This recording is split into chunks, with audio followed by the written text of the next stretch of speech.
বিরাট কোহলিকে bold out করে তানজিম সাকিবের এ কেমন সেলিব্রেশন, যা দেখে রীতিমতো অবাক হয়েছে ধারাভাষ্য কক্ষে থাকা ধারাভাষ্যকর সহ পুরো ক্রিকেট বিশ্ব।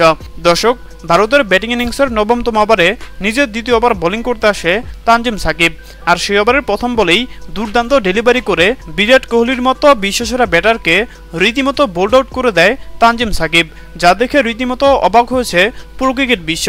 আর আউট করার পর বিরাট কোহলির সামনে যে চোখে চোখ রেখে রীতিমতো সেলিব্রেশনে মেতে ওঠেন এই তরুণ পেস বোলার, যা দেখে রীতিমতো অবাক হয়েছে ধারাভাষ্য কক্ষে থাকা ধারাভাষ্যকর সহ মাঠে থাকা দর্শকরা। যেখানে বিশ্বের বড় বড় বোলাররা বিরাট কোহলিকে আউট করে সেলিব্রেশন করে না, সেখানে বিরাট কোহলিকে আউট করে বিরাট কোহলির সামনে যে রীতিমতো চোখ রাঙিয়ে সেলিব্রেশন করেছেন তানজিম সাকিব। হ্যাঁ দর্শক, আপনাদেরকে বলছি, তানজিম সাকিবের এই বোল্ড আউটটি আপনাদের কাছে কেমন লেগেছে জানিয়ে দিন আপনাদের গুরুত্বপূর্ণ মতামত আমাদের কমেন্ট বক্সে। এবং শেষ আপডেট পাওয়া পর্যন্ত ভারতের সংগ্রহ ১৯ ওভারে ৫ উইকেট হারিয়ে ১৭৮ রান। হ্যাঁ দর্শক, আপনাদেরকে বলছি, আজকের ম্যাচে শেষ পর্যন্ত কোন দল জিতবে বলে আপনি মনে করেন জানিয়ে দিন আপনাদের গুরুত্বপূর্ণ মতামত আমাদের কমেন্ট বক্সে। ধন্যবাদ।